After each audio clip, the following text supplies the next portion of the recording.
નમસ્કાર મિત્રો, આપ સર્વેનું હું સ્વાગત કરું છું English with Ashok sir YouTube channel પર। આજે ફરીથી આપણે મળ્યા છીએ અને આપણે આજે એવા 3 સેન્ટેન્સ શીખવાના છીએ કે જેને સમજ્યા પછી તમને સહજ એવી અનુભૂતિ થશે કે ઇંગ્લિશ ખરેખર સરળ છે અને જો એને સરળતાથી શીખી અને થોડીક પ્રેક્ટિસ કરવામાં આવે તો તમે પણ એવું સમજશો, તમને પણ એવું લાગશે કે ખરેખર સરળ છે અને સરળતાથી શીખી શકાય છે, સમજી શકાય છે। તો મિત્રો, આજના આપણા જે સેન્ટેન્સ છે ને એ સેન્ટેન્સને પહેલાં હું અહીંયા લખી નાખું છું અને પછી એ સેન્ટેન્સને આધારે આપણે કન્સેપ્ટને શીખવાનો પ્રયત્ન કરીએ। તો પહેલાં એક સેન્ટેન્સ બહુ સરળ અહીંયા લખી નાખું છું જેથી કરીને આપણને એ વાક્યથી સમજણ કેળવાય અને પછી ધીરે ધીરે મોટા વાક્યો પણ સમજી શકાય। ચલો, એક વાક્ય અહીંયા હું એડ કરું છું અને એ વાક્ય છે કે ભાઈ વિદ્યાર્થીઓ આ પાઠ સમજી ગયા છે। વિદ્યાર્થીઓ આ પાઠ સમજી ગયા છે। ચલો, આવું વાક્ય હું લખું છું કે વિદ્યાર્થીઓ આ પાઠ સમજી ગયા છે। સેન્ટેન્સ એક છે પણ એમાંથી હમણાં ઘણું બધું શીખવાનું છે, ઘણી બધી વાતો આપણે સમજવાની છે। હવે સૌથી પહેલાં મારે જે તમને શીખવાડવું છે ને એ શું છે આપણે સમજીએ। ક્યારેક કેટલાક લોકો એવી રીતે પણ બોલે કે વિદ્યાર્થીઓ આ પાઠ સમજી ગયા છે એની જગ્યાએ વિદ્યાર્થીઓ આ પાઠ સમજી ચૂક્યા છે। સમજી ગયા છે અથવા સમજી ચૂક્યા છે, બંનેનો મિનિંગ સરખો છે, આપણે સમજી શકીએ કારણ કે આપણે ગુજરાતી લોકો છીએ, બરાબર। હવે આ વાક્ય કયા ટેન્સનું છે, આ વાક્યને કઈ રીતે ઇંગ્લિશમાં કન્વર્ટ કરશું અને સાથે સાથે આ વાક્યની સરખામણી દ્વારા બીજા ઘણા બધા વાક્ય હું તમને શીખવાડવાનો છું, બરાબર।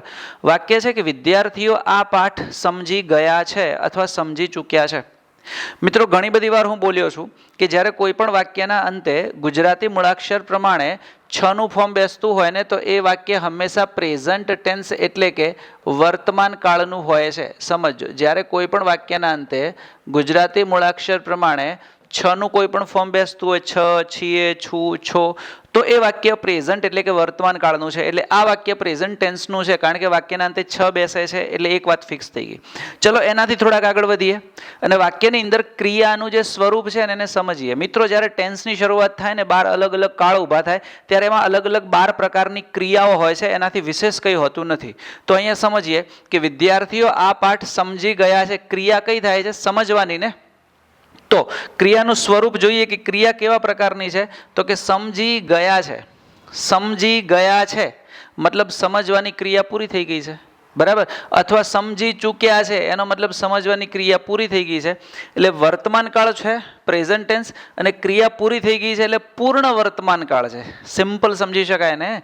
હું તમને એમ કહું કે ભાઈ તમે જમી લીધું છે, તો તમે જમી લીધું છે એટલે વર્તમાન કાળ પ્રેઝન્ટ ટેન્સ અને જમી લીધું છે મતલબ જમવાની ક્રિયા પૂર્ણ થઈ ગઈ છે એટલે તમે શું કહેશો કે પૂર્ણ વર્તમાન એટલે કે પરફેક્ટ પ્રેઝન્ટ છે।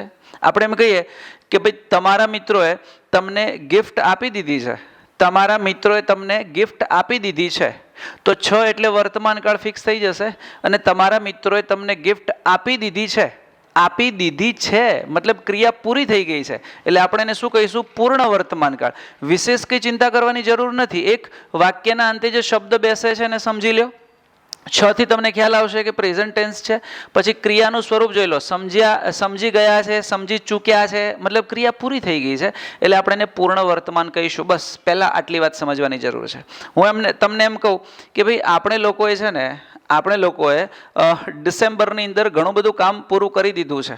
આપણે ડિસેમ્બરમાં ઘણું બધું કામ પૂરું કરી દીધું છે, તો છ એટલે વર્તમાન કાળ, પૂરું કરી દીધું છે એટલે ક્રિયા પૂર્ણ થઈ ગઈ છે, તો પૂર્ણ થઈ ગઈ એટલે પૂર્ણ વર્તમાન કાળ। આમાં બહુ વધારે મગજ દોડાવીને મગજને સ્ટ્રેચ કરીને ખેંચવાની જરૂર જ નથી, બહુ સિમ્પલ છે બધું, બરાબર। એટલે વિદ્યાર્થીઓ આ પાઠ સમજી ગયા છે અથવા સમજી ચૂક્યા છે એટલે ક્રિયા પૂર્ણ થઈ ગઈ છે અને વર્તમાન કાળ તો વાક્યના અંતે છ થી ખબર પડે છે એટલે પૂર્ણ વર્તમાન થઈ ગયો।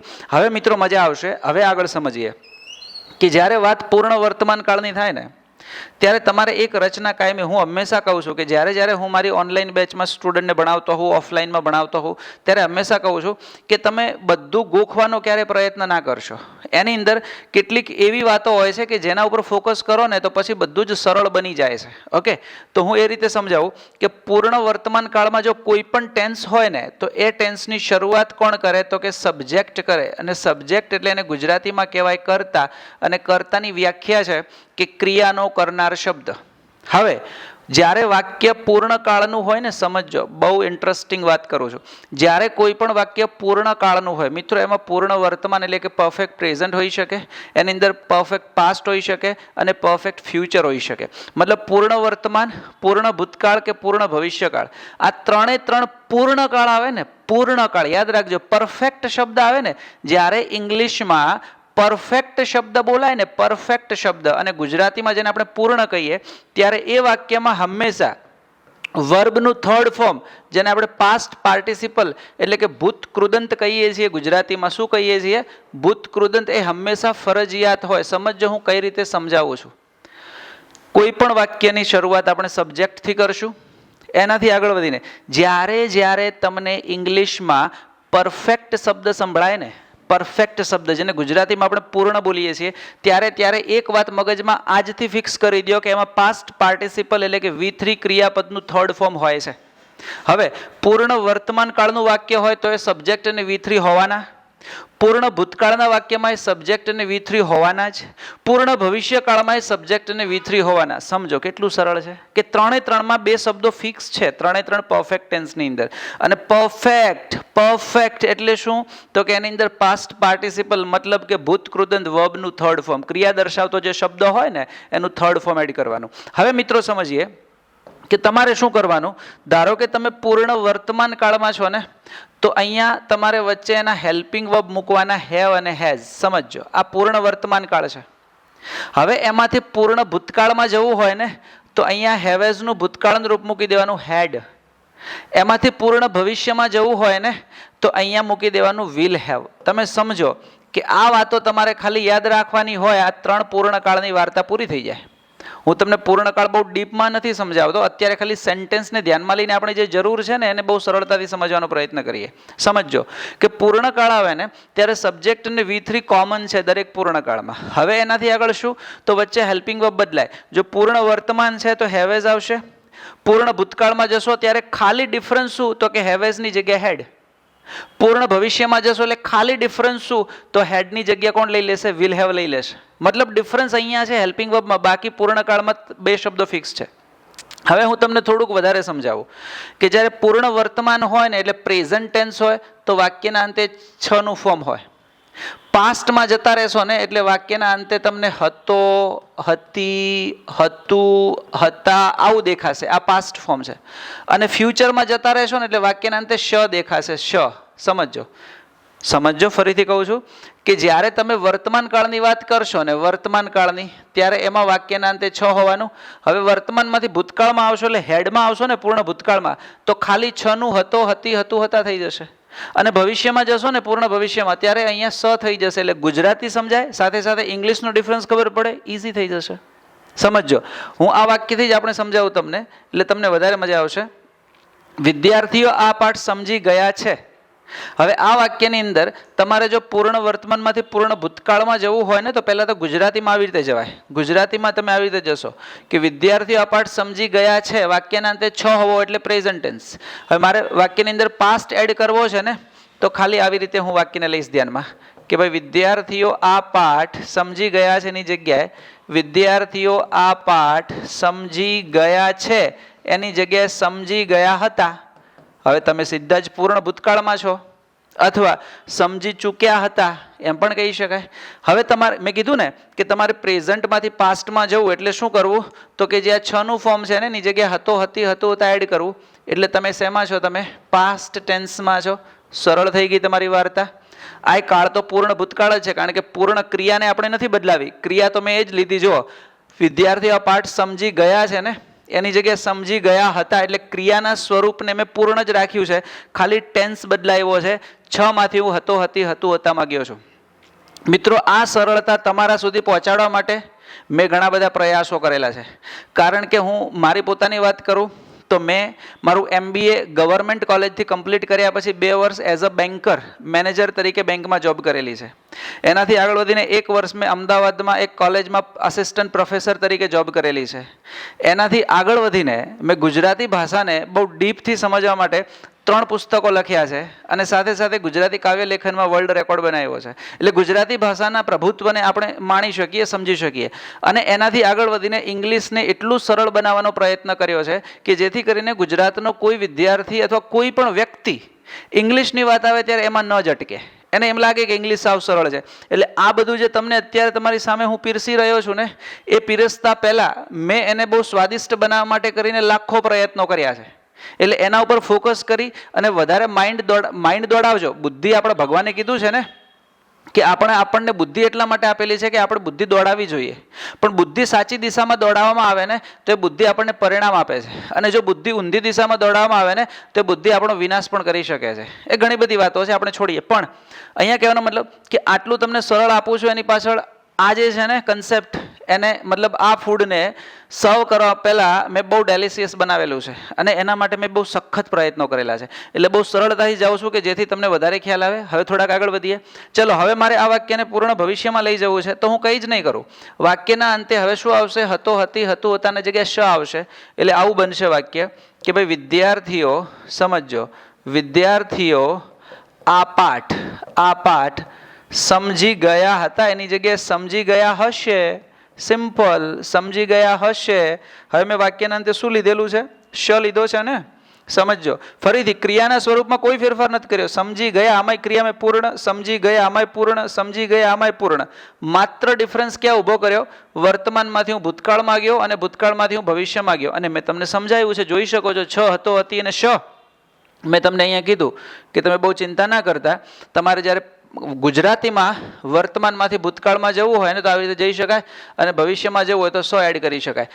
હવે 3 વાક્યો સમજી લીધા છે. તો 3 વાક્યની રચનામાં આટલો જ ડિફરન્સ છે. જો પ્રેઝન્ટની અંદર આપણે પરફેક્ટ પ્રેઝન્ટની વાત કરીએ ને પૂર્ણ વર્તમાનમાં, તો કરતા અને દરેક પૂર્ણકાળમાં પાસ્ટ પાર્ટિસિપલ ફરજિયાત છે. વાક્યની શરૂઆત સબ્જેક્ટ કરે છે. હવે વચ્ચે હેલ્પિંગ વર્બ બદલાવતા રહ્યો. સૌથી પહેલાં મતલબ પરફેક્ટ પ્રેઝન્ટની વાત કરીએ ને તો એમાં હેવ અને હેઝ આવે છે. એટલે તમને એક નાનકડો પ્રશ્ન ઊભો થાય કે સર હેવ અને હેઝ બંને છે તો હેઝ ક્યારે લેવાય અને હેવ ક્યારે લેવાય? તો એના માટે બહુ બેઝિકથી હું કહી શકું કે હેવ અને હેઝ માટે હેઝ જે છે ને એ ત્રીજો પુરુષ એક વચન જ્યારે વાક્યનો કરતા હોય ને, વાક્યનો કરતા જે છે ને એ ત્રીજો પુરુષ એક વચન હોય ત્યારે એની જોડે હેઝ લેવાય. બાકી દરેકની સાથે આપણે હેવ લઈએ છીએ. હવે પ્રશ્ન એ થાય આપણને કે ત્રીજો પુરુષ એક વચન એટલે શું? તો એની અંદર 2 પ્રકારના કરતા આવી શકે, એક નાઉન અને એક પ્રોનાઉન. નાઉન એટલે નામ અને પ્રોનાઉન એટલે એની જગ્યાએ વપરાતો શબ્દ એટલે કે સર્વનામ. એટલે ત્રીજો પુરુષ એક વચનમાં હી, શી, ઈટ આવી શકે, એ પ્રોનાઉન છે. અથવા એની જગ્યાએ નામ આવી શકે. હીની જગ્યાએ દુનિયાનો કોઈ પણ વ્યક્તિનું નામ હોઈ શકે, પુરુષનું.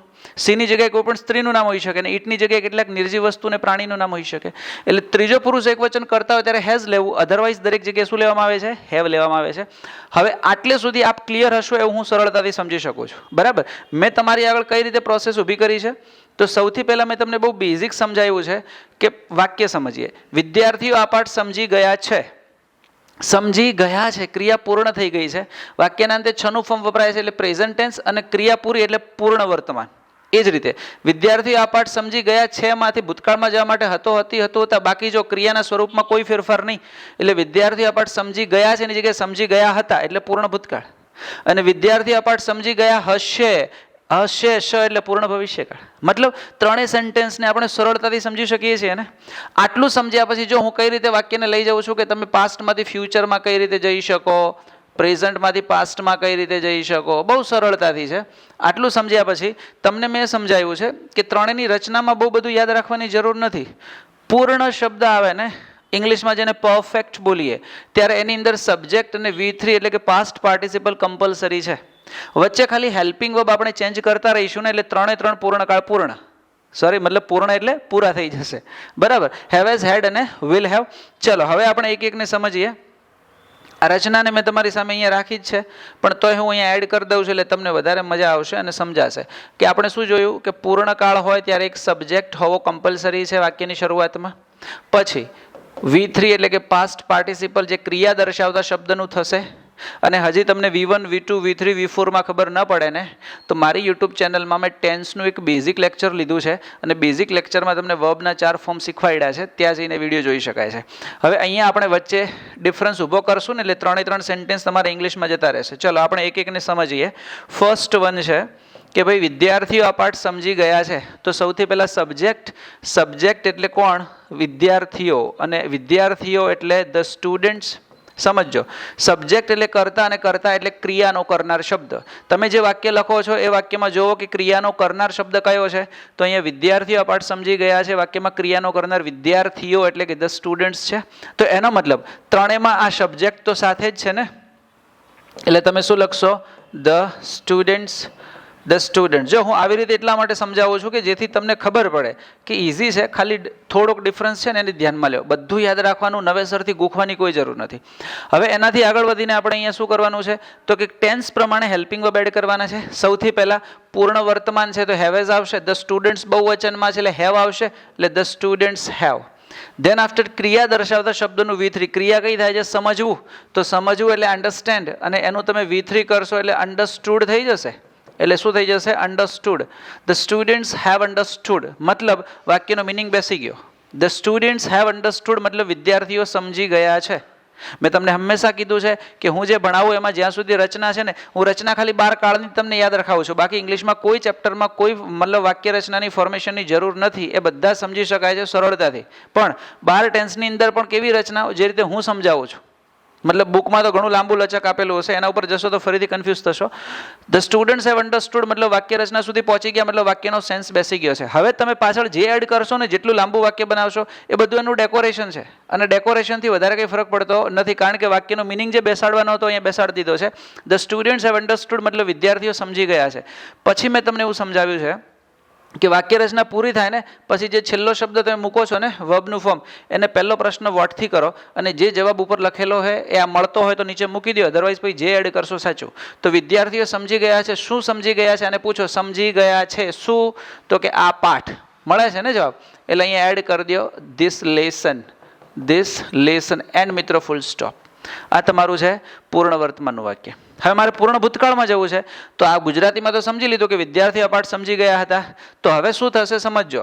ધ સ્ટુડન્ટ્સ હેવેઝની જગ્યાએ હવે અહીંયા આવશે હેડ. બાકી તો કોઈ ફરક જ નથી પડવાનો, કારણ કે દરેક પૂર્ણકાળમાં V3 પણ હશે. સ્ટુડન્ટ્સ અને શું? તો કે ધીસ લેસન. સમજો, અને આ પૂર્ણ ભૂતકાળનું વાક્ય કમ્પ્લીટ થઈ ગયું. પૂર્ણ ભવિષ્યમાં શું? તો કે હેડની જગ્યાએ ભવિષ્ય આવ્યો ને એટલે વિલ હેવ આવશે. વિલ હેવ, અને પછી તો કોઈ ફરક જ નથી, કારણ કે દરેક પૂર્ણકાળમાં V3 હોય એટલે અન્ડરસ્ટુડનો અન્ડરસ્ટુડ જ રહેશે. અને વધારાનો જે પણ ઓપ્શન્સ છે એડ કરવાના શબ્દો, એ તો ગમે એટલા એડ કરી શકાય છે. And full stop.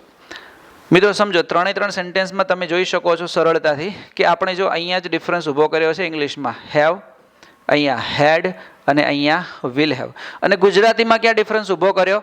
તો કે છ, હતો, હતી, હતું, હતા અને શ. મતલબ ગુજરાતીમાં આ ડિફરન્સ, ઇંગ્લિશમાં આ ડિફરન્સ, વાર્તા પૂરી. આવી રીતે સરળતાથી તમે પૂર્ણકાળના વાક્ય સમજી શકો છો. અને સાથે સાથે મેં સમજાવ્યું કે અહીંયા તમે જોઈ શકો છો કે પૂર્ણકાળ આવે ને ત્યારે મેં આ રચના કેમ તમને સમજાવી છે કે તમે જેથી પ્રોપર સમજી શકો કે કઈ રીતે વાક્યને મારે લઈ જવાનું છે. કે 3ની અંદર સબ્જેક્ટ કોમન છે, 3માં V3 એટલે કે પાસ્ટ પાર્ટિસિપલ કોમન છે. વચ્ચે ખાલી હેલ્પિંગ વર્બ આપણે ચેન્જ કરતા રહીશું, એટલે એની અંદર ઇંગ્લિશમાં વાક્યો કન્વર્ટ થશે, અને ગુજરાતીમાં આ ચેન્જ કરતા રહીશું એટલે ગુજરાતીમાં વાક્યો ચેન્જ થશે. હવે તમે મને જણાવો કે કેટલું સરળ છે. આટલી સરળતાથી સમજણ કેળવ્યા પછી આપણી એક નૈતિક જવાબદારી ઊભી થાય છે. અને આપણી બધાની નૈતિક જવાબદારી શું? તો કે આપણે પ્રેક્ટિસ કરવી. મિત્રો હા, હું તમને કહી દઉં છું કે જો સતત અને સતત પ્રેક્ટિસ કરશો ને, અને પ્રેક્ટિસનો પણ એક વે આપું છું. જો આપણને મળેલા મનુષ્ય અવતારની જે કિંમત છે ને, એ આપણે પહેલાં સમજતા હોવા જોઈએ કે મને આ જીવનમાં જે કંઈ સમય ભગવાને આપ્યો છે, મારી નિયતિમાં જે પણ સમય લખાયો છે ને, એ સમય મારા માટે બહુ જ પ્રિસિયસ છે, એ સમય મારા માટે બહુ કિંમતી છે. તો એ કિંમતી સમયમાંથી સમય કાઢીને હું ઇંગ્લિશને આપું છું ને, તો એની કિંમત પણ મને ખબર હોવી જોઈએ. એટલે તમે જ્યારે કોઈ પણ વાતની પ્રેક્ટિસ કરો ને, ત્યારે પહેલાં તો એટલા કૂલ, એટલા પ્લેઝન્ટ હોવા જોવો ને કે તમને અંદરથી આનંદ આવતો હોય કે હું ઇંગ્લિશ લઈને બેઠો છું ને, ચલો એક એક વાક્યની સરસ પ્રેક્ટિસ કરવી છે અને સમજવું છે. આનંદદાયક અવસ્થામાં જો પ્રેક્ટિસ કરવામાં આવશે ને, તો પરિણામ પણ મળશે અને તમે એટલા પોઝિટિવ બનશો કે તમને મજા લાગશે આ જગતમાં. પણ જો તમે મારે કરવું પડશે ને, મારે કરવાનું છે ને, નહીં કરું તો મારું શું થશે ને, એવી હજારો વાતો મગજમાં લઈને બેસશો ને, તો તમને એમ થશે કે યાર હું મારા જીવનનો આનંદ ગુમાવી રહ્યો છું, સાથે સાથે ઇંગ્લિશ તો શીખાતું જ નથી. સમજો, આજે એક સામાન્ય વાત તમને જણાવું કે આપણે એટલા બધા મતલબ હાહાકારમાં અને ધમાલમાં પડ્યા છીએ ને, કે જેનાથી આપણે ચોક્કસ પ્રકારના કાર્યને ચોક્કસ આનંદદાયક પરિસ્થિતિમાં ઊભું નથી કરી શકતા. બાકી કોઈ પણ કાર્ય હાથમાં લઈએ ને ત્યારે એક વાત ઓલવેઝ યાદ રાખવાની કે આ કાર્ય ભલે 15 કલાક સુધી મારે કરવું પડે, પણ 15 કલાક સુધી એટલો આનંદદાયક અવસ્થામાં રહીશ ને. અને બીજું તમને કહી દઉં છું કે આનંદદાયક અવસ્થામાં રહેવા માટે કોઈ ભૌતિક વસ્તુની જરૂર નથી. આનંદ એ અંદરની અવસ્થા છે. તમે સરળતાથી એમ સહજતાથી અંદરથી આનંદમય જીવો ને કે ના ખરેખર આ સરસ જીવન મળ્યું છે, આ જીવનની અંદર મારે ઘણા બધા શ્રેષ્ઠ કાર્યો કરવાના છે, તો એ કરવા માટે ઇંગ્લિશની પણ જરૂર પડશે, તો ચલો આ એક નાનકડો ટોપિક છે, ઇંગ્લિશનો સમજી લઈએ, શીખી લઈએ, આગળ વધીએ. અને પછી એ અવસ્થા નિર્માણ કરીને તમે બેસી જશો ને 15 કલાક કામ કરશો તોય મજા આવશે. પણ આપણે હજારો પ્રશ્નોને મગજમાં ઉપાડીને ફરીએ છીએ. અને ઘણીવાર તો કહેવાય ને કે આપણે શું કહેવાય કે રાઈનો પર્વત કરીએ ને, કહેવત છે ને ગુજરાતીમાં, રાઈનો પર્વત કરીએ કે કામ સાવ નાનું હોય પણ આપણે એટલું મોટું મગજમાં ઊભું કરી દઈએ ને કે આપણને એમ થાય કે આપણને કંટાળો જ અપાવશે. વાસ્તવિકતા એવી નથી. પોતાની આનંદદાયક સ્થિતિમાં રહીને, અને દરેકની આનંદદાયક સ્થિતિ મિત્રો અલગ અલગ હોય છે. આજે તો આપણે જોવા જઈએ ને ઘણીવાર, હા, ઘણા લોકો મને યુટ્યુબ પર કમેન્ટ કરે છે કે સર તમે ઇંગ્લિશ ભણાવો, બીજી વાતો કરશો નહીં. ખરેખર હું તમને એક સરસ મજાની વાત કહીશ, તમે એને સ્વીકારશો નહીં સ્વીકારો એનાથી મને કોઈ ફરક નથી પડતો, કારણ કે હું ક્યારે મારા જીવનનો આનંદ કોઈ અન્ય વ્યક્તિના હાથમાં આપતો જ નથી. હું વ્યક્તિગત રીતે આપણે એવું બધા માનીએ છીએ કે આપણે અંદરનો આનંદ છે આપણો છે, આપણે જ લેવાનો છે. પણ હું તમને સમજાવું છું કે એક શિક્ષકની નૈતિક જવાબદારી શું હોય. હું તમને અહીંયા જે ઇંગ્લિશ શીખવાડું છું ને માત્ર ઇન્ફોર્મેશન છે. ઇન્ફોર્મેશન એ કોઈ જ્ઞાન નથી. અને એક શિક્ષક તરીકે હું મહર્ષિ વશિષ્ઠ, મહર્ષિ વાલ્મીકી, અત્રિ, મહર્ષિ કશ્યપ આ બધાના જીવન મેં વાંચ્યા છે. અને વાંચ્યા પછી મને ખબર પડે છે કે જીવનની અંદર શિક્ષકની ઘણી બધી જવાબદારીઓ હોય છે. અને એમાંથી એક જવાબદારી એ પણ હોય છે કે એના વિદ્યાર્થીઓ સુધી કેટલીક સાચી વાતો પણ પહોંચે. અને એ પહોંચાડવા માટે જ હું અહીંયા પ્રતિબદ્ધ રીતે ઊભો છું. ઇંગ્લિશ તો શીખવાડું છું, મારું 100% એની અંદર ડેડિકેશન છે. પણ સાથે સાથે મારું એક બીજું ડેડિકેશન પણ છે શિક્ષકની ભૂમિકામાં. હું ક્યારે વશિષ્ઠ નહીં બની શકું, હું ક્યારે વિશ્વામિત્ર નહીં બની શકું, હું ક્યારે કણવ નહીં બની શકું, હું ક્યારે કશ્યપ નહીં બની શકું, હું ક્યારે પરાશર નહીં બની શકું. મને ખબર છે ને, પણ મને એટલી પણ ખબર છે કે એમના રસ્તે હું ચાલી શકીશ. મને ખબર છે કે 100 એકડા સુધી પહોંચ્યા છે તો હું ત્યાં સુધી નહીં પહોંચી શકું, પણ મારા જીવનમાં 1 એકડો પણ ઊભો થશે ને તો મારા માટે તો આનંદદાયક સ્થિતિ છે ને. અને એટલા માટે ક્યારેક આ બધી વાતો હું તમને કરતો હોઉં છું. આજે આપણે જોઈએ ને સમાજની અંદર, આજે આપણે સમાજમાં જોઈએ ને તો ભગવાને આપણને બુદ્ધિ આપી છે, તો બુદ્ધિપૂર્વક વિચાર કરીને કેટલીક વાતો ધ્યાનમાં લેવી જોઈએ. આજે આપણને ઘણા બધા લોકો વ્યાસપીઠ ઉપર બેસીને, જેને પ્રવચન શબ્દ આપેલો છે, જો કે વ્યાસપીઠની ગરિમા મહર્ષિ વ્યાસે ઊભી કરેલી છે. આજે ઘણા બધા એવા લોકો કે જે પોતે સંસારમાં નથી, અને સંસારની અંદર એટલે નથી કે જવાબદારીથી ભાગે છે, એમને જવાબદારી લેવી નથી. એટલે બધાની વાત નથી કરતો, એ પણ ધ્યાન રાખશું. કેટલાક એવા લોકો છે કે જે સંસારની જવાબદારીથી ભાગી રહ્યા છે, એમને સંસારની જવાબદારી લેવાની તાકાત નથી. એટલે એ લોકો સંસારથી થોડાક દૂર રહીને સમાજ વચ્ચોવચ્ચ બેસીને પ્રવચન એ લોકોને આપે છે કે જે સાંસારિક લોકો છે. અને એમને એવું કહે છે કે સંસાર સુખેથી, જો તમારે પતિ પત્નીએ દાંપત્ય જીવનને શ્રેષ્ઠ બનાવવું હોય તો કઈ રીતે જીવવું જોઈએ. મને તો ક્યારેક સહજ પ્રશ્ન થાય કે દાંપત્ય જીવનને શ્રેષ્ઠ બનાવવા માટે કરીને કઈ રીતે દાંપત્ય જીવન શ્રેષ્ઠ બનાવવું એ જ વ્યક્તિ કહી શકે કે જે પોતાના દાંપત્ય જીવનને શ્રેષ્ઠ બનાવી ચૂક્યો છે. એટલા માટે જ વિશ્વામિત્ર પણ પરણેલા હતા, વશિષ્ઠ પણ પરણેલા હતા, બધા જ ઋષિઓ પરણેલા હતા. કારણ કે એમણે પહેલી એ વાત રાખી હતી કે તમે સંસારની અંદર રહીને ભક્તિ કરશો એ શ્રેષ્ઠ ભક્તિ છે. હું કોઈકને ત્યારે જ એમ કહી શકીશ કે દાંપત્ય જીવનને શું મધુર અને શ્રેષ્ઠ ક્યારે બનાવી શકાય એનો અનુભવ પર્સનલી મેં કર્યો હશે, અને પછી મેં મારા દાંપત્ય જીવનને શ્રેષ્ઠ બનાવ્યું છે ને પછી જ હું લોકોને સલાહ અને શિખામણ આપી શકું છું. આજે તો આપણને ખબર છે કે જેના મગજમાં જે ઊભું થાય બસ બેસી જવાનું ને વાર્તા ચાલુ કરી દેવાની. અરે મારા ભાઈ, પહેલાં તમે તમારા દાંપત્ય જીવનને શ્રેષ્ઠ બનાવો, એની સુગંધ ચારેકોર પ્રસરાવો, અને પછી જગતને તમે 2 વાક્ય બોલશો ને કે દાંપત્ય જીવનને શ્રેષ્ઠ બનાવવા માટે આ કરવું જોઈએ, તો લોકો સહજ સ્વીકારશે અને લોકોને ગમશે. હવે મારા સંસારનું ઠેકાણું નથી. મને સંસારની અંદર કહેવાય ને કે જવાબદારી લેવાની મતલબ એ છે હું જવાબદારીથી ભાગું છું, અને હું મારા સંસારને ચલાવી નથી શકતો, અને જગતને એમ કહું છું કે સંસાર કઈ રીતે ચલાવવો જોઈએ. ખરેખર આ બધી વસ્તુ પર વિચાર કરવો જોઈએ. આપણે કોઈની વ્યક્તિગત ટીકા કે ટિપ્પણી નથી કરતા, કારણ કે આ જગતની અંદર દરેક વ્યક્તિ એ ભગવાનનું સર્જન છે, અને ભગવાનનું સર્જન હોવાથી મને ઘડનારાએ એ વ્યક્તિને પણ ઘડેલો છે ને, તો એ મારા માટે તો વ્યક્તિ તો શ્રેષ્ઠ જ છે. કારણ કે આ બધાનો ઘડવૈયો એક છે, અને હું જ્યારે મારા ઘડવૈયા તરફ નજર નાખું છું ત્યારે મને એમ થાય છે કે મારો અને એનો ઘડનારો એક છે. એનો મતલબ અમારી વચ્ચે એક દૈવી સંબંધ છે. તો શા માટે મારે એની ટીકા ટિપ્પણી કરવી જોઈએ? પણ આપણે ક્યારેક જો રસ્તો ભૂલ્યા હોઈએ ને તો પ્રયત્ન કરવો જોઈએ કે આ 70-80 વર્ષનું જે પણ આયુષ્ય છે ને એ આયુષ્યની અંદર આપણે પાછા રસ્તા ઉપર આવીએ અને સારા અને સાચા રસ્તે ચાલીએ. હું વધારે કંઈ કહેતો નથી, પણ મેં 3-4 બુકો એટલા માટે જ લખેલી છે કે મેં ઘણું બધું વાંચન કર્યું છે અને એના ઉપરથી મારી પોતાના પુસ્તકો મેં લખ્યા છે. અને જે માણસે આટલું બધું વાંચન ને લેખન કર્યું હોય એને સહજ છે કે આ બધી વાતો એના જીવનમાં એ ઊભી કરવાનો પ્રયત્ન કરતો હોય અને એ લોકો સુધી પહોંચે એવો પ્રયત્ન કરતો હોય. એટલે ક્યારેક મારે યુટ્યુબની અંદર લેક્ચર લેતી વખતે આવી શ્રેષ્ઠ વાતો કરવી મને ગમે છે અને એટલા માટે હું કરું છું. એટલે કોઈ વ્યક્તિને આ બધી બાબતોમાં પણ વાંધો આવતો હોય ને તો હું પર્સનલી એમને એમ કહીશ કે જુઓ, જ્યાં સુધી બાળકને સમજણ નથી ને ત્યાં સુધી બાળક રડતું હોય.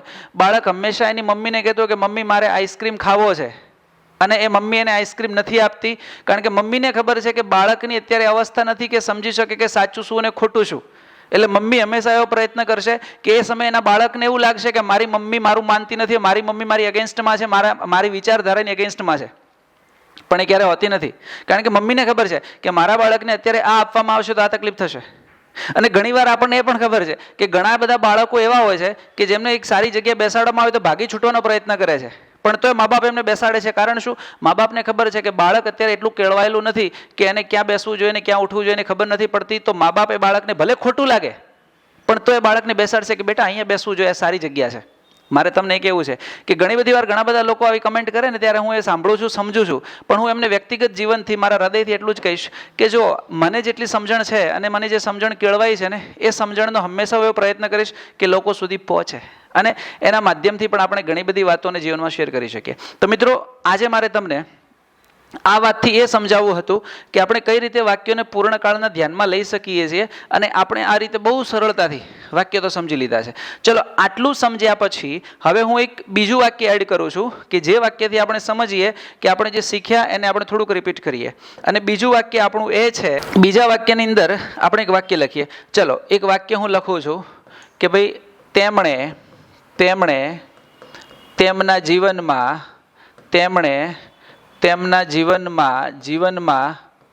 ઘણી બધી સમસ્યાઓનો સામનો કર્યો છે. હવે આ વાક્ય હું લખું છું ત્યારે તમે સરળતાથી મને કહી શકશો કે સર કયા ટેન્સનું વાક્ય છે, બરાબર?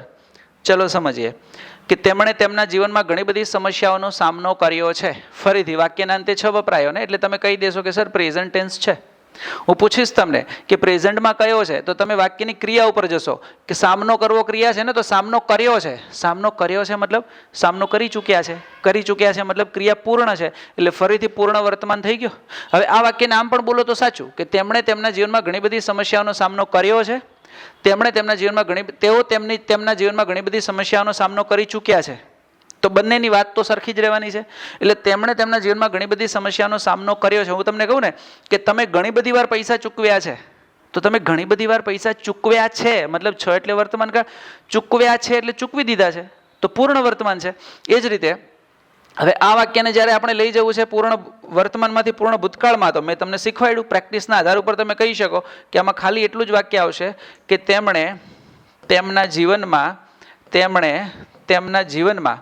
ઘણી બધી સમસ્યાનો સામનો કર્યો છે ને એની જગ્યાએ શું આવશે તો કે સમસ્યાઓનો સામનો કર્યો છે એની જગ્યાએ સમસ્યાઓનો સામનો કર્યો હતો. ક્રિયાનું સ્વરૂપ નહીં બદલાવીએ આપણે, એટલે પૂર્ણની ક્રિયા પૂર્ણ જ રહેશે, પણ ટેન્સ બદલાઈ ગયો. હવે છ ની જગ્યાએ હતો, હતી, હતું, હતા એટલે પૂર્ણ ભૂતકાળ. હવે મારે તમને એમ કહું છે કે ચલો પૂર્ણ ભવિષ્યમાં લઈએ તો શું આવશે કે તેમણે તેમના જીવનમાં ઘણી બધી સમસ્યાઓનો સામનો કર્યો હશે. ફરીથી ક્રિયાનું સ્વરૂપ નહીં બદલાયું, મેં ખાલી ટેન્સ બદલાવી દીધો, સ થી લઈ લીધું વાક્ય. મતલબ ત્રણની અંદર ક્રિયા મેં સરખી જ રાખી છે, એટલે પૂર્ણ જ રાખી છે, પણ ત્રણેયમાં પાછળ ટેન્સ બદલાવી દીધો, એટલે ત્રણે અલગ અલગ ટેન્સ થઈ ગયા. હવે આ ગુજરાતી વાર્તા પ્રમાણે આપણે બદલાવ્યું. હવે એને ઇંગ્લિશમાં શું કરશું તો કે હેવ હેઝ, હેડ અને વિલ હેવ, જે આપણે આગળ શીખ્યા. તો તેમણે એટલે કર્તા તરીકે ધેની જોડે હેવ, ક્રિયા કઈ થાય છે સામનો કરો એટલે ફેસ, એનું V3 એટલે ફેસ્ટ.